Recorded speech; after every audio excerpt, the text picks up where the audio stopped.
健三、久しぶり。みつき、元気そうだね。今週はすごく充実してた。健三は僕も忙しかったよ。仕事が立て込んでて。大変だったね。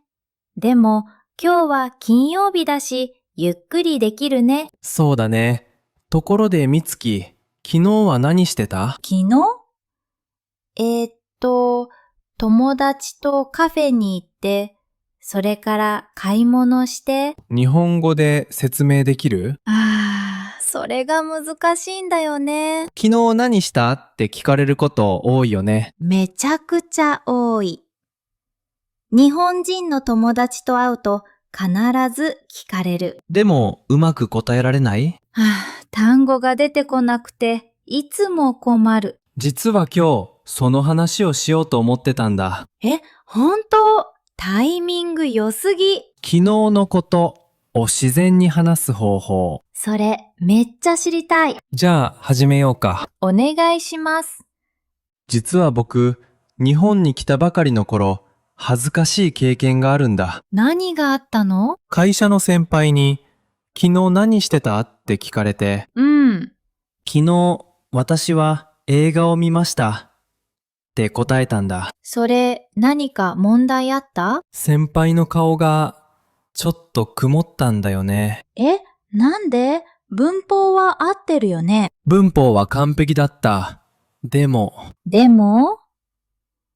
その後、同僚が、昨日さ、映画見たんだって言ってて、なんか違う感じするね。僕の答えは正しいけど自然じゃないんだ。正しいのに自然じゃない。難しい。その時は全然わからなかった。何が違うのか。今はわかる？今ははっきりわかる。でもそこに気づくまで結構かかった。気になる。何が違ったの？それを理解するには、日本語の時間の感覚から話さないと。時間の感覚？そう。日本語と英語では時間の捉え方が全然違うんだ。ミスタージャパニーズチャンネルへようこそ。私はみつき。健三です。今日は昨日のことを自然に話す方法を学んでいく。さっきの話の続き、めちゃくちゃ気になるんだけど。私は映画を見ましたの何が問題だったのか。それ、教えて。まず基本から。日本語で過去のことを話すとき、2つのスタイルがある。2つ？フォーマルスタイルとカジュアルスタイル。それは知ってる。です、ますと、だ、である、だよね。そう。でも過去形になるともっと違いが出るんだ。どういうこと？フォーマルは見ました、行きました、食べました。それは使える。カジュアルは見た、行った、食べた。これも知ってる。でも実際の会話ではもう一つのスタイルがあるんだ。もう一つ？見たんだ、行ったんだ、食べたんだ。んだがつく。これが日本人がよく使う形。特に友達との会話で、さっきの先輩の話に戻ると、僕は映画を見ましたって言った。でも同僚は映画見たんだって言った。そう。だから僕の答えは距離がある感じがしたんだ。距離？ですますは丁寧だけど、友達には丁寧すぎる。壁を作ってる感じ。まさに、先輩は仲良くなりたいと思って話しかけてくれたのに、でも、見ましたで答えたから距離ができた。その通り、それに気づいたとき恥ずかしかった。でもさ、わかりやすい例えとかある？あるよ。服装で考えてみて。服装？友達とカフェに行くとき、スーツを着る？ちょかない。T シャツとジーンズで行く。でもスーツは間違いじゃないよね。間違いじゃない。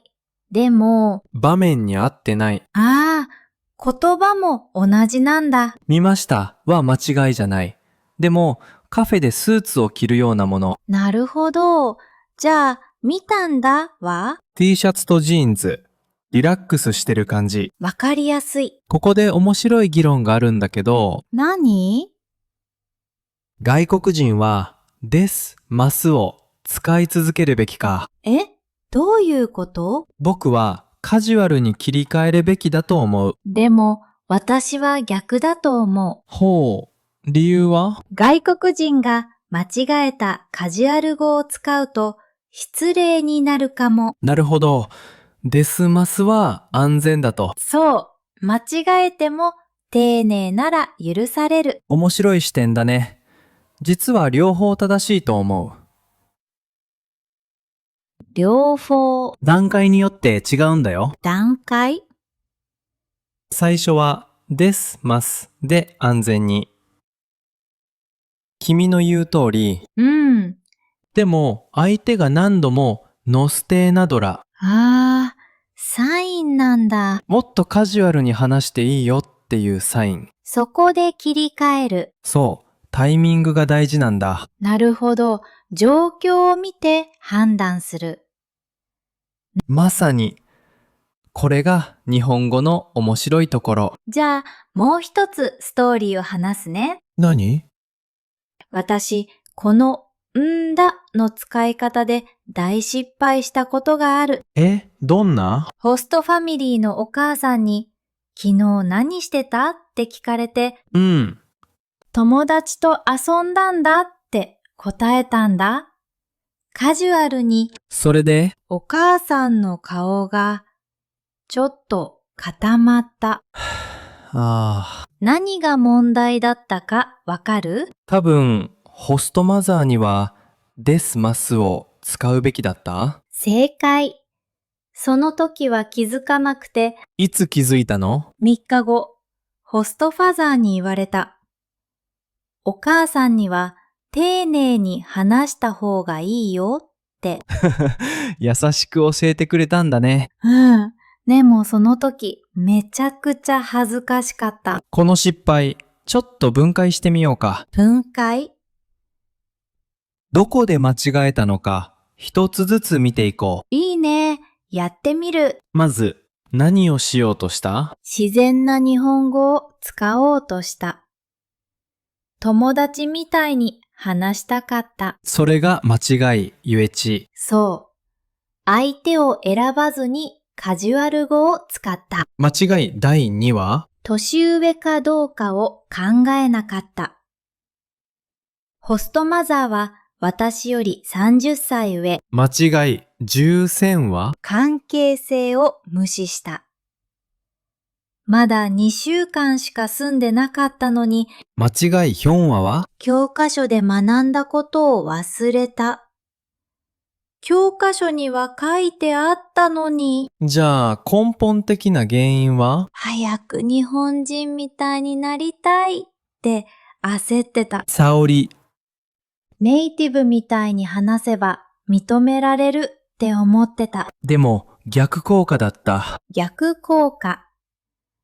段階を飛ばしちゃダメだったんだ。この分解、聞いてる人も自分の失敗を振り返れるかも。どこで間違えたか見えてくると思う。ところで、聞いてる人の中にも似た経験ある人いそう。言葉のレベルを間違えた経験。ある人はコメントで教えて。具体的に聞くね。誰に、どんな言葉を使ってどうなった？僕から例を出すと。うん。去年上司に、わかったって言っちゃった。それはまずい。上司の顔が固まった。どうしたの？すぐに、はい、承知しましたって言い直した。ナイスリカバリー。こういう感じでみんなも教えてほしい。一言でいいよ。先生に、って言っちゃった。とか。失敗談待ってます。じゃあ、具体的な使い方を教えるね。よくある間違いから始めよう。間違い、ゆりち。主語を必ず言う。私は映画を見ました。日本人は、私はをあまり言わない。間違いとには？動詞を全部入れる。友達と公園に行きました。カジュアルだと、友達と公園行った。にが消える。間違い2、3は？過去形だけで終わる。どういうこと？行っただけじゃなくて、行ったんだ、行ったよをつける。これで自然になる。じゃあ、正しいアプローチは？ルール11。相手との関係性を見る。のし上？目上？それとも友達？ルール20。相手の話し方を真似する。相手がなんだを使ってきたら、こっちも使う。ルール23。迷ったら、です、ます。丁寧すぎて怒る人はいない。でも、一つ聞きたくないことを言うね。何？どんなに練習しても、最初は必ず間違える。間違える。模倣みたいに完璧に使える方法はない。正直だね。僕も今でも時々間違える。5年日本にいるのに。本当に？本当。先月も上司に、そうだよって言いかけて途中で止めた。ギリギリセーフ。でも大事なのは、間違えてもそこから学ぶこと。間違いを恐れない。そう、日本人も最初はみんな間違える。子供の頃、親に注意されて学ぶんだ。私たちも同じプロセスを通る。ただ、大人だからちょっと恥ずかしいだけ。めちゃくちゃ恥ずかしいけどね。それはそう。でも聞いてよかった。魔法がないって知ってると気が楽になる。そらなくていいんだって思える。じゃあ具体的なシナリオを見ていこう。いろんな状況での話し方。シナリオ8。友達との会話。昨日何してたって聞かれた。答え方は？映画見たんだ。公園行ったよ。私はを言わない。んだ、よつける。シナリオ2、3。先輩との会話。これは難しい。先輩が、昨日さ、何してたって聞いてきた。さを使ってる？そう。これは、カジュアルに話していいよのサイン。じゃあ答えは？映画見ましたか、映画見たんです。ですますを残すんだ。少しカジュアルにするけど、完全には崩さない。バランスが大事。シナリオ3、3。上司との会話。これは完全にフォーマル。上司。昨日は何をしていましたか？答えは？友人と食事をしておりました。おりました。すごく丁寧。でも上司にはこれくらいがちょうどいい。シナリオ24。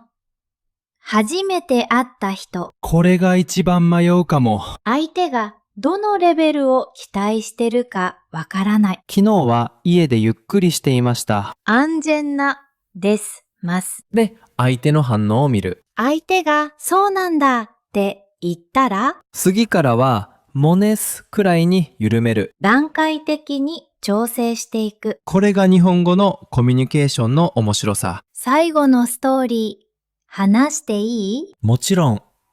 これ、本当は話すの恥ずかしいんだけど、何？日本に来て1年くらい経った時のこと。ずっとですますで話してた。誰に対しても。安全なやり方だね。でもある日、同じクラスの日本人の子に言われたんだ。なんて？みつきって私たちと距離置いてるよね。その時ショックだった。距離を置くつもりなんてなかったのに。でも言葉が壁を作ってた。そう、私は丁寧に話せば好かれるって思ってた。違った？全然違った。丁寧すぎると心を開いてないって思われる。それ、わかる気がする。ここからが本当に言いたかったこと。私、ずっと間違えたくないって思ってた。間違えたくない。発音も文法も言葉遣いも全部完璧にしたかった。完璧じゃない自分は日本にいる資格がないって思ってた。みつき、でも友達の言葉で気づいた。完璧を求めすぎて人との距離を作ってた。完璧より心を開くことの方が大事だった。そう。それからは間違えてもいいから自然に話すようにした。変わった？めちゃくちゃ変わった。友達が増えた。会話が楽しくなった。でも正直に言うと、何？今でも完璧にはできてない。今でも時々迷う。本当？本当。この前も先輩に、です、ます使うべきか迷った。正直だね。でも前と違うのは、迷ってもまあいいかって思えること。自分を許せるようになった。それが一番大きな変化かもしれない。間違えてもまた明日やればいい。そう。日本語学習は長い旅だから。さっきの話深いね。完璧を求めない。それが逆に上達への近道なんだ。だから大事なのは、形より気持ち。気持ち。ですますでも何なんだでも伝えたい気持ちがあれば通じる。言葉は道具。気持ちが本質。まさに。日本語でこれを表現する言葉がある。何？心を込める。心を込める。いい言葉だね。完璧な日本語より心を込めた日本語。じゃあ今日の学びをまとめよう。3つだけ覚えて帰ってほしい。1つ目は、相手を見て言葉を選ぶ。友達、先輩、上司。相手によって変える。2つ目、相手の真似をする。相手が何なんだを使ったらこっちも使う。そう、鏡のように合わせる。3つ目は、完璧より心を込める。間違えても大丈夫。気持ちが伝われば。この3つを覚えてれば大丈夫。シンプルだけど、これが本質。具体的に明日から何をすればいい？超シンプルなチャレンジを出すね。簡単なやつ。超簡単。明日誰かに昨日何してたって聞いてみて。自分が聞く側になる。そう。で、相手がどんな言葉を使うか注意して聞く。観察するんだ。です、ます。無なんだ。ノー。それを真似して答える。これだけ。1日1回でいい。めちゃくちゃ簡単だね。簡単だから続く。これを7日間やってみて。7日後には自然に使えるようになってる。きっとね、やってみてコメントで報告して。さて、今日のベストフレーズ。今日学んだ中で特に覚えてほしい言葉。5つに絞ったよ。1つ目は、学んだ。カジュアルな過去形。映画見たんだ。公園行ったんだ。友達との会話でよく使う。2つ目は、よ。文の最後につける。昨日は家にいたよ。親しみを感じさせる言葉。3つ目は、でおりました。すごく丁寧な過去形。仕事をしておりました。上司や目上の人に使う。4つ目は、心を込める。心を込める。気持ちを込めて話すこと。心を込めて話せば伝わる。5つ目は、距離を置く。距離を置く。人との間に壁を作ること。丁寧すぎると距離を置いてるように見える。この5つ、明日から使ってみてね。スクリプト全文はブログで読めるよ。漢字付き。概要欄のリンクをチェックしてね。ここまで聞いてくれた人に一つ伝えたいことがある。何？20分も聞いてくれてありがとう。本当に。昨日のことを話すだけの話、長いと思ったかもしれない。でも、最後まで聞いてるってことは、本気で上手くなりたいんだと思う。その気持ちだけでもう一歩進んでる。あとは、明日、一回試してみて。誰かに昨日何してたって聞いて観察する。やったらコメントで教えて。やったの一言でいいよ。私たち読んでるから。一緒に頑張ろうね。今日の話が役に立ったら、いいねを押してくれると嬉しい。なんでいいねが大事かっていうと、このチャンネルまだ小さいから、いいねが増えると、もっと多くの人に届く。同じように悩んでる人に届けたい。だから、いいね、お願いします。あと、コメントも。さっき聞いたけど、言葉のレベルで失敗した経験。それと、昨日何してた？チャレンジやってみた報告。どっちでもいいよ。一言で OK。次回の話なんだけど、次は何？日本語の断り方について。断り方？でも、普通の断り方じゃない。どういうこと？ノーと言わない断り方。ノーと言わないで断る？日本語には直接ノー言わなくても断れる方法がたくさんあるんだ。それ知りたい。詳しくは次回。